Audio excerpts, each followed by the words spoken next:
Mas FX Rudi, bahaya banget loh statementnya. Masa iya warga dari berbagai daerah yang bela-belain datang jauh-jauh ke Solo cuma buat nemuin Pak Jokowi, malah dituduh settingan atau gerakan politik? Gini ya, Pak Jokowi itu sudah purna tugas, tapi ikatan batin beliau sama rakyat itu memang gak ada obatnya. Warga yang datang itu murni karena kangen, pingin warawiri silaturahmi, dan mau bilang terima kasih secara langsung atas 10 tahun kerja nyatanya. Padahal Mas FX Rudi ini kan dulu konco mesra, partner berjuang Pak Jokowi pasti Solo. Harusnya beliau paling paham. Dengan dia satu perjuangan dengan dia, ya berani memfitnah Bapak Joko Widodo dengan mengatakan bahwasanya ya orang-orang yang datang ke rumah Bapak Joko Widodo itu sebetulnya diarahkan dan dibagi-bagikan amplop. Dibagi-bagikan amplop, kita dengarkan ini. Warga yang datang ke rumah Pak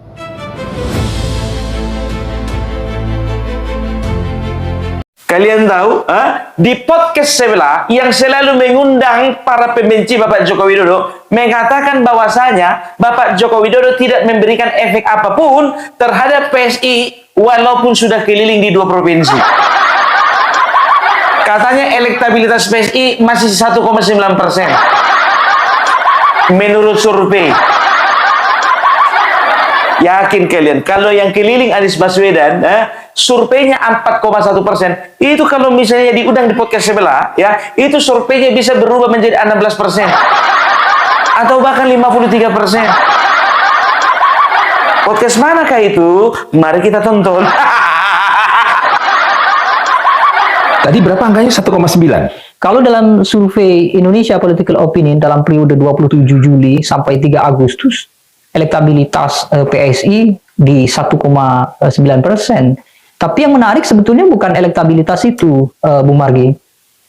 Harus dibaca rumusnya begini. Kalau popularitas politik, entah itu partai politik atau tokoh itu tinggi, lalu elektabilitas rendah, itu sebetulnya adalah alarm. Kenapa? Karena artinya Aku mau nanya dulu sama kalian. Jujur ya. Kalian penonton Lampung Perbela, jujur ya. Kalian udah pernah nengok nggak abang yang satu ini? Dari gayanya dan juga caranya tuh menyampaikan sesuatu kayaknya nggak meyakinkan. Dari lembaga survei mana bang?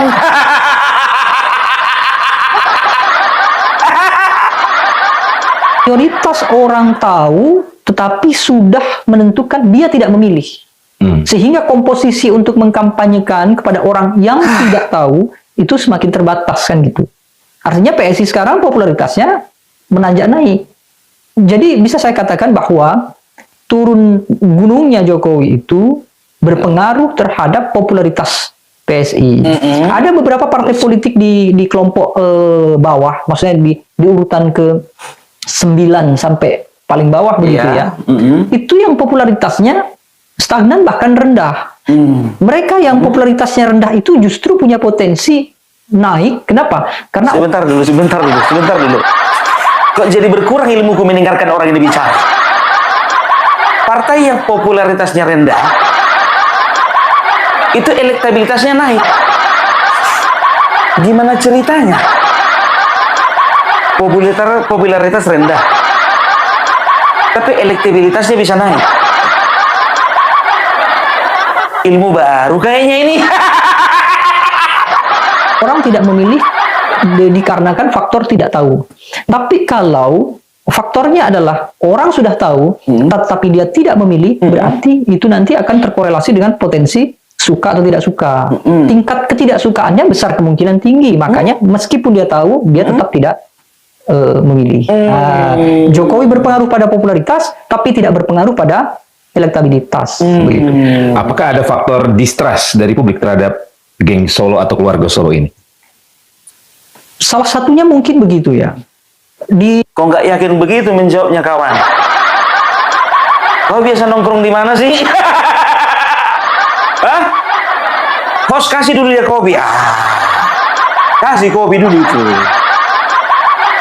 Yang kayak gini, kok modelnya kayak kalian undang yang lain kayak. Lagian begini, aku bilang sama kalian, katanya 1,9%. Lembaga survei mana? Sedangkan PSI dapat 4,1%, ya itu menurut lembaga SMRC. Itu tadi survei apa surveimu itu? Kayak nggak pernah aku dengar. 1,9%. Tapi PSI jelas-jelas ya yang mengatakan atau membuat survei terhadap PSI 4,1% adalah SMRC. sudah mulai dari dulu sudah merupakan lembaga survei yang kredibel. Walaupun ownernya kemarin mengatakan bahwasanya mereka akan ancang-ancang bagaimana caranya pemakzulan Bapak Prabowo. Ya kan begitu kan? Nah, begitu juga Mas Gibran kemarin dikatakan apa? SMRC juga mengatakan bahwasanya 28% pemilih PDIP akan memilih Mas Gibran. Bayangkan loh, SMRC profesional. Ada aja. Surveimu itu dari mana sih? Di catatan Indonesia Political Opinion yang baru dirilis kemarin itu, kan kami juga memotret, Bung Margi, ada korelasi antara pengetahuan publik dengan informasi yang mereka konsumsi dari media, entah itu media sosial, media massa, dan berbagai platform informasi lah, kira-kira begitu. Dan itu mempengaruhi pengertian atau persepsi publik terhadap penilaiannya pada kinerja pemerintah, termasuk kinerja dari politisi. Nah, maksud saya adalah, kalau informasi yang diproduksi hari ini ke depan berkaitan dengan Joko Widodo itu adalah informasi-informasi yang dalam konteks yang tidak bagus, hantam ketidakjujuran Jokowi soal ijazah palsu, belum lagi sekarang mulai bergeser ijazah Gibran, bahkan ada sayembara kalau tidak keliru, dari Denny Indrayana 100 juta bagi yang bisa menemukan ijazah Gibran. Itu kalau terus-menerus diulang-ulang kemudian publik menilai itu sebagai sesuatu yang buruk, ya bukan tidak mungkin. Ya, menurut kalian itu buruk. Menurut kalian itu buruk. Tapi tidak bagi kami. SMRC saja sudah mengatakan bahwasanya ketika disurvei 28% pemilih PDIP akan memilih Mas Gibran. Akan banyak pemilih-pemilih PDIP akan pindah ke PSI. Kalian mau tahu ada dua alasan ya kenapa PDIP ya kader-kadernya itu pilih pindah ke PSI, bukan ke Partai Umat, bukan ke Partai Amanat Nasional, bukan ke Demokrat. Kalian perhatikan ya. Kenapa kader PDIP pilih pindah PSI? Jadi saya menangkap ada dua kesalahan mendasar dari pernyataan Bang Deddy. Pertama, nggak ada itu manuver-manuver. Yang ada memang migrasi. Begini, ada dua setidaknya teori migrasi yang menjadi pisau analisis saya di sini. Pertama, push and pull factor, ya. Dan yang kedua adalah social network factor. Dalam push and pull factor, migrasi hanya bisa terjadi kalau ada pendorong keluar dari tempat asal dan ada penarik ke dalam tempat tujuan. Betul. Tempat asal dalam hal ini adalah PDIP, tempat tujuan dalam hal ini adalah PSI. Iya. Kalau memang mereka betah dan merasa memiliki masa depan di PDIP, tentu mereka nggak akan pindah. Oh, tunggu sebentar. Berarti mereka merasa bahwasanya tidak ada masa depan lagi di PDIP. Alasan pertama. Betul juga. Mereka merasa tidak ada masa depan di PDIP. Makanya banyak ya kepala-kepala daerah yang mantan ataupun juga masih sedang menjabat ya, entah itu kepala daerah atau wakilnya, entah itu gubernur atau wakilnya, entah itu bupati atau wakilnya ya, memilih PSI karena apa? Mereka melihat ada harapan, ada masa depan di PSI.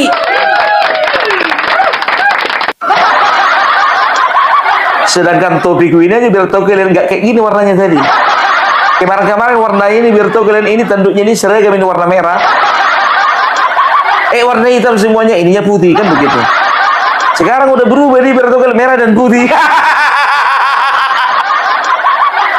Karena dia tahu, di warna yang lama tidak ada masa depan. Di warna yang baru, dia melihat ada masa depan. Oh, ternyata yang pertama itu mereka merasa bahwasanya tidak ada masa depan. Oh. Ya. Manapun, ya nggak hanya PSI. Tapi kalau misalnya nih, mereka keluar. Nah, di sisi lain, kalau PSI memang ya misalnya nggak menarik. Betul juga itu. Akan banyak ya caleg-caleg yang akan merasa ngeri karena apa? Ketika mereka mendapatkan suara yang cukup ya untuk menduduki sebuah jabatan sebagai anggota legislatif ya akan berbahaya karena apa? Suka-suka dari Ibu Megawati. Karena apa? Kita bisa lihat bagaimana Romi Soekarno ya, walaupun dia tidak layak untuk menjadi anggota legislatif ya, karena titah dan perintah daripada Ibu Megawati Soekarno Putri, caleg yang tadinya terpilih digeser sehingga Romi Soekarno yang naik. Betul. Maka akan ada caleg-caleg yang akan merasa ngeri karena apa? Percuma gue nanti pemilihan di sini capek-capek gue yang dipilih. Suara gue paling banyak. Nanti anaknya, ponakannya, anak sepupunya, anak ponakannya. Betul, itu betul, betul. Dan pada akhirnya dinasti nyata-nyata terjadi di dalam PDIP. Dinasti yang sesungguhnya. Betul sekali, betul. Misalnya kalau memang nggak ada Jokowi efek, misalnya kalau memang sistem kepartaian yang dijalankan itu tidak dengan fair ya, yaitu misalnya mengorbankan kader biasa demi keluarga dan kerabat pimpinan ya untuk mendapatkan jabatan ya. Jadi intinya ya, kenapa kader PDIP mau pindah ke PSI ya, ataupun juga ke partai lain? Yang pertama karena merasa bahwasanya di PDIP nggak punya masa depan. Yang kedua takut dikorbankan. Takut dikorbankan. Wah. Fakta. Ini fakta, kawan. Ini fakta yang tak terbantahkan gitu loh. Ini fakta betul-betul yang terlalu terbuka, lebar, terlalu telanjang. Iya ya, masuk akal juga ya. Waduh, dan tahu nggak kalian ya? Jadi kalian kesampingkan dulu apa tadi politik opinion, lembaga survei kawan tadi itu yang diundang di Madilog tadi ya. Kalian kesampingkan dulu, kalian geser dulu itu ke sana ya, karena belum bisa dipertanggungjawabkan. Menurut Opung Parpela, menurutku ya belum bisa dipertanggungjawabkan karena baru ini aku dengar lembaga survei bernama politik opinion baru kali ini dengar. Terserah kalian kalau kalian sudah dengar 2 tahun, 3 tahun, 5 tahun, atau 15 tahun yang lalu, 25 tahun yang lalu, 100 tahun yang lalu, terserah kalian. Kalau Opung Parpela baru dengar. Ya, jadi kenaikan suara ya dari, ingat ya, kenaikan suara dari pemilih ya, kenaikan suara atau kenaikan pemilih itu ternyata mencapai 4,4 juta. 4,4 juta sudah login masuk PSI. Dengarkan ini. Lebih dari 4,4 juta pemilih resmi login ke PSI hanya dalam kurun waktu Juni sampai Juli 2026. Hasil survei terbaru mencatat lompatan drastis. Elektabilitas PSI melesat naik 2,2% hanya dalam waktu kurang dari sebulan. Kini tembus angka 4,1%. Angka ini jadi bukti nyata PSI terus bergerak konsisten, tumbuh makin besar dan mulai menyalip barisan partai-partai besar lainnya. Bukan sekedar angka, ini adalah cerminan dan kepercayaan publik yang terus mengalir deras terhadap partai PSI.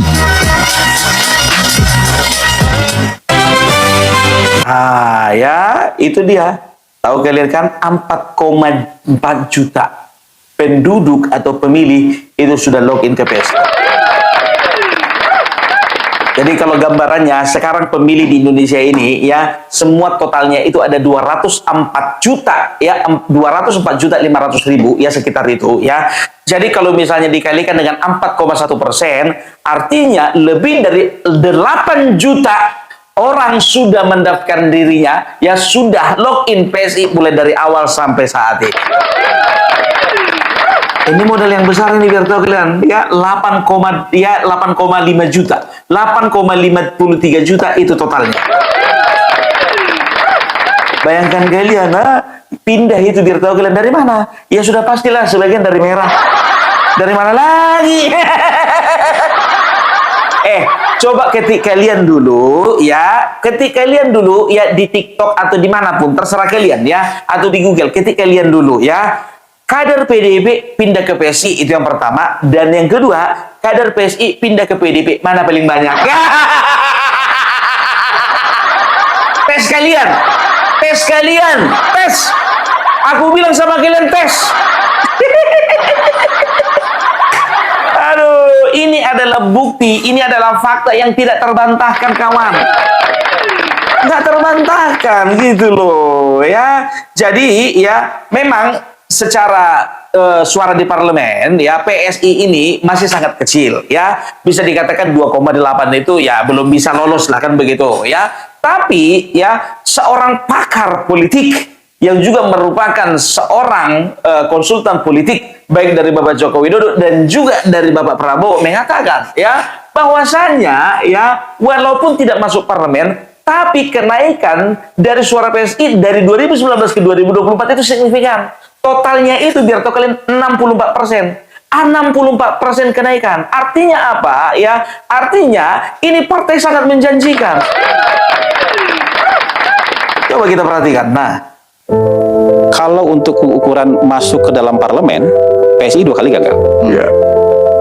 Tapi sebagai partai yang bertumbuh, PSI berhasil. Karena dari tahun 2019 ke tahun 2024 naiknya 61%. Cuman volumenya kecil. iya, Sebagai saham nih, saham yang bagus nih, sahamnya naik nih. betul. Tapi belum sampai ke saham blue chip dia. Makanya ada thresholdnya itu. Dia belum bisa lewati threshold. Iya.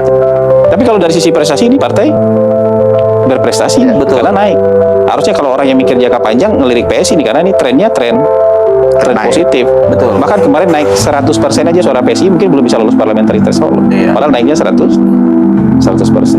Nah, kalau misalnya kerja keras PSI di udara nanti ditambah dengan kerja keras di darat, strukturnya dibikin matang, caleg-calegnya direkrut yang berkualitas dan banyak, dan terakhir punya figur sentral. Kalau Pak Jokowi masuk kan punya figur sentral dirinya. Kalau kemarin, mohon maaf, PSI nggak punya figur sentral. Iya. Itu dia. Jadi PSI adalah salah satu partai yang paling menjanjikan bahkan dari partai-partai besar manapun. Karena apa? Karena mereka melihat ada masa depan di sana. Karena apa? Ya, karena begitu banyaknya rakyat ingin cintai Bapak Joko Widodo, di mana Bapak Joko Widodo adalah menjadi figur sentral dari partai PSI. Itu ya, jadi bagaimanapun ya, usaha orang, usaha partai, usaha buzzer manapun ya, berusaha untuk merusak citra dari Bapak Joko Widodo, nggak akan mempan kawan-kawan, nggak akan mempan ya, karena kita bisa lihat sendiri ya, di pihak sebelah sana di merah ada yang kacamata, ada yang gendut, ada yang boneng, menghajar terus-terusan Bapak Joko Widodo, menghajar terus-terusan keluarga Bapak Joko Widodo, tapi nggak ngefek. Mulai dari ya kader mereka yang ada di struktur sampai yang cuma sekedar kekuatannya cuma sekedar buzzer, nggak sanggup. Ya, contoh aku kasih sama kalian ya. Aku nggak tahu ini kader PDIP atau bukan, nggak tahu. Aku baru nemu. Memang nggak dibilang katanya Jokowi ini, ya.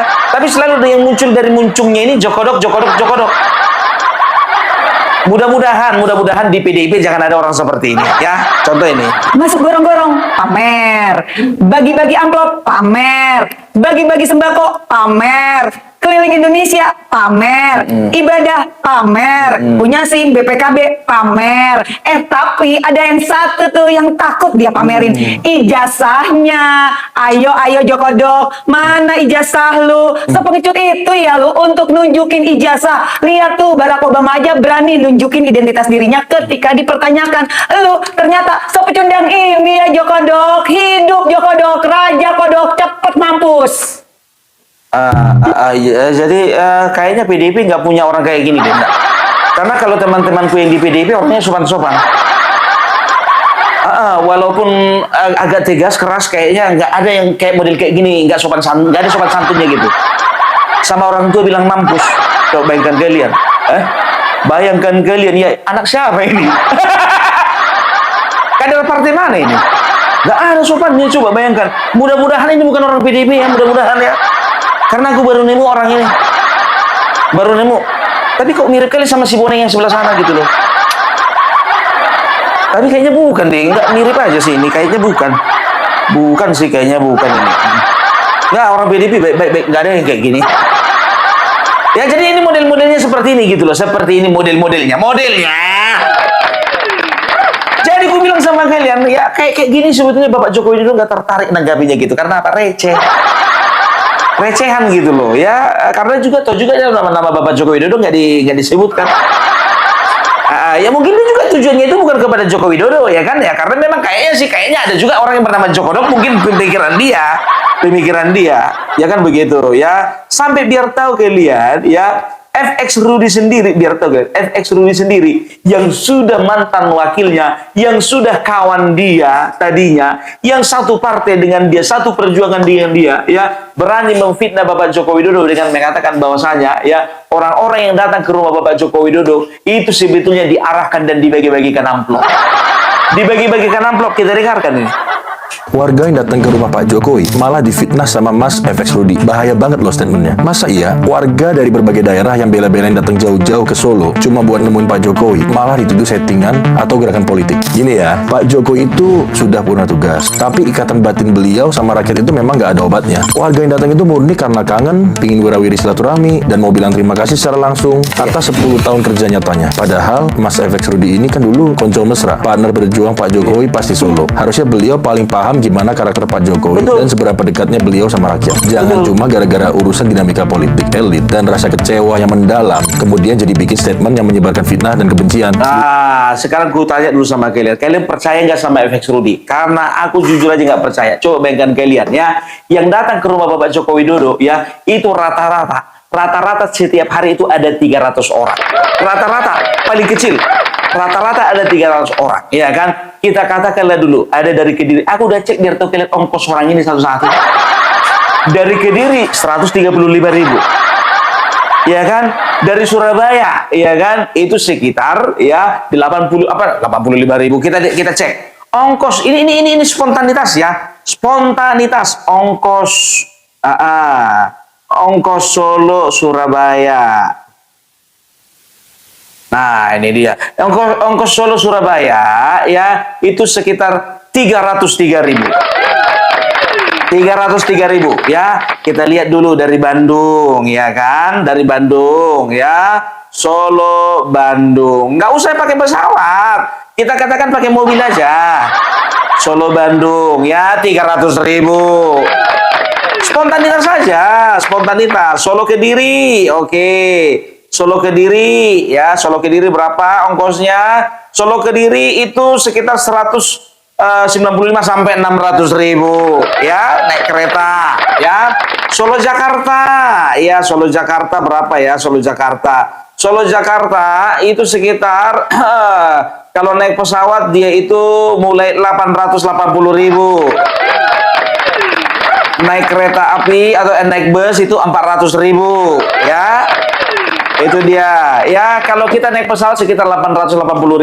Nah, kalau belum lagi yang dari belum lagi yang dari Bali, belum lagi yang dari Jogja, belum lagi yang dari Sumatera Utara, belum lagi yang dari NTT, belum lagi dari Kalimantan, belum lagi dari Sulawesi, belum lagi yang dari luar negeri.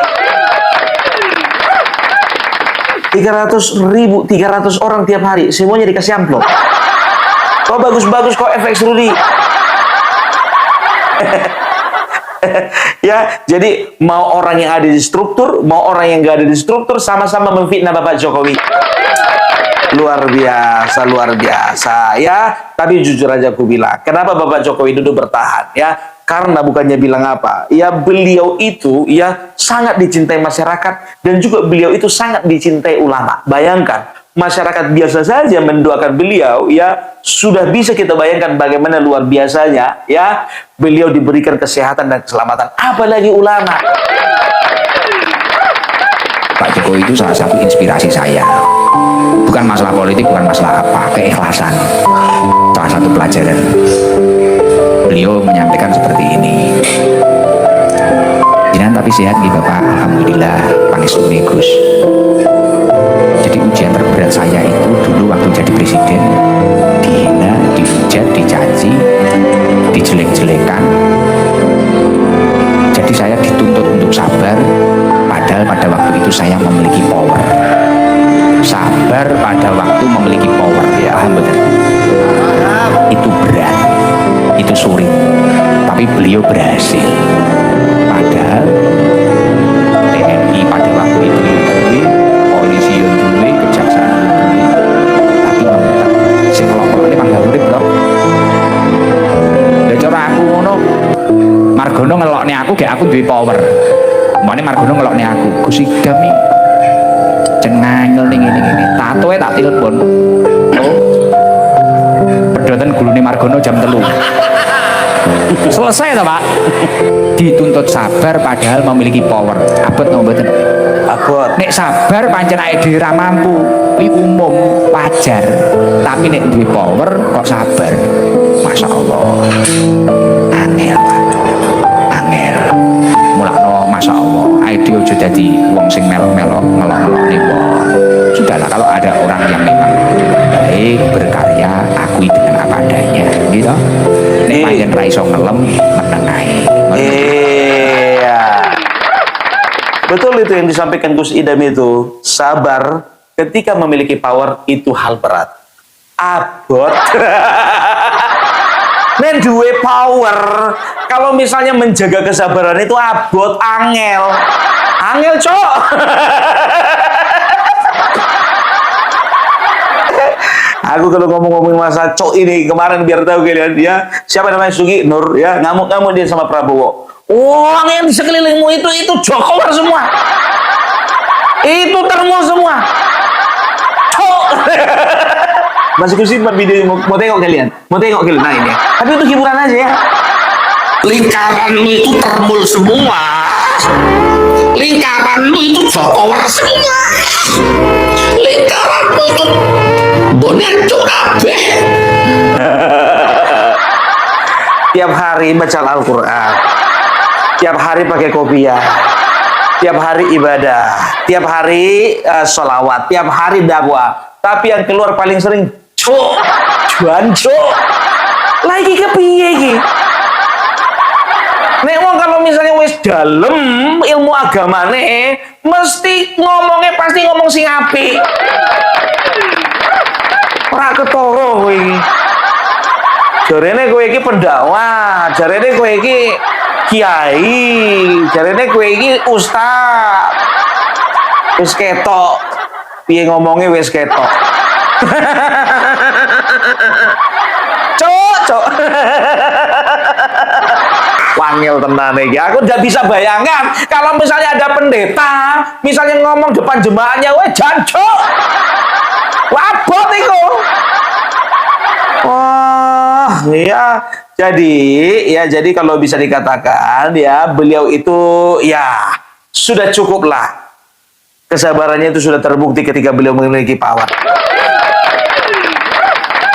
Bahkan biar tahu kalian ya, untuk sebuah media besar seperti Tempo ya, yang sering kali mendiskreditkan Bapak Joko Widodo ya, bahkan di cover majalahnya hidungnya dipanjangin.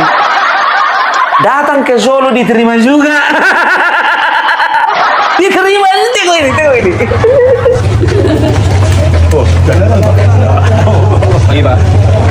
Bayangkan tuh, coba bayangkan kalian. Kesabarannya itu loh. Kalau aku belum tentu, kalau aku sempat ada orang ini datang ke rumah bunuh dahi. Kalau aku gak bisa sabar aku soalnya, gak bisa sabar kayak gini nih. Manu sama Tobi. Aduh.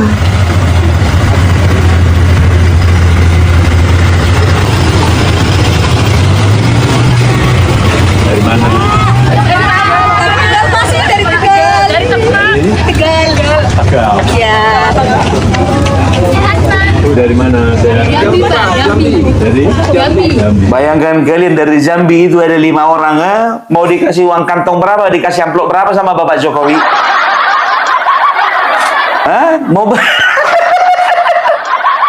Bocor halus. Tempo yang sering menjelek-jelekan Bapak Joko Widodo datang ke rumah diterima. Kalau aku langsung bikin di depan pintu ya, semua tamu silakan masuk kecuali dari Tempo dan Bocor halus. Kalau aku udah, untung aja Bapak Joko Widodo ya kampungnya bukan di Porsea.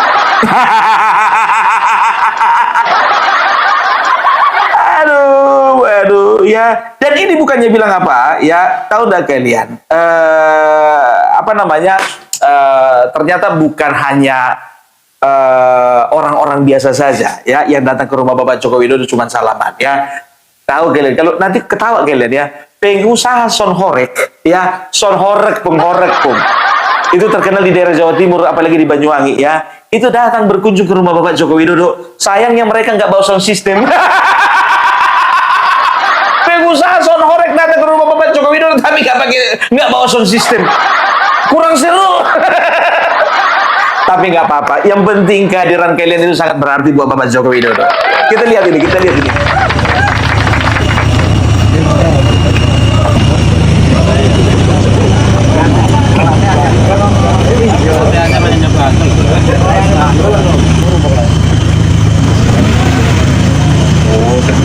Ini pengusaha sound horror semua nih.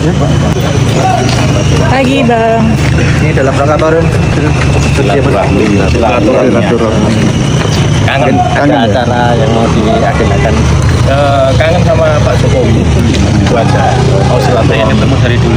Paling baru ada waktunya hari ini. Oke. Dari mana aja? Ini agendanya ketemu Pak Jokowi. Teman-teman tim Huri. Oke. Siap. Oke, monggo silahkan Pak. Silahkan. Bayangkan kalian sound horror akan lebih seru itu kalau bawa sound system bang. Tapi gak apa-apa ya. Jadi kita akan lihat bagaimana kecintaan daripada masyarakat rakyat Indonesia tidak akan pernah lentur kepada Bapak Joko Widodo. Demikian sebaliknya. Oke, itu dulu para salam NKRI harga mati.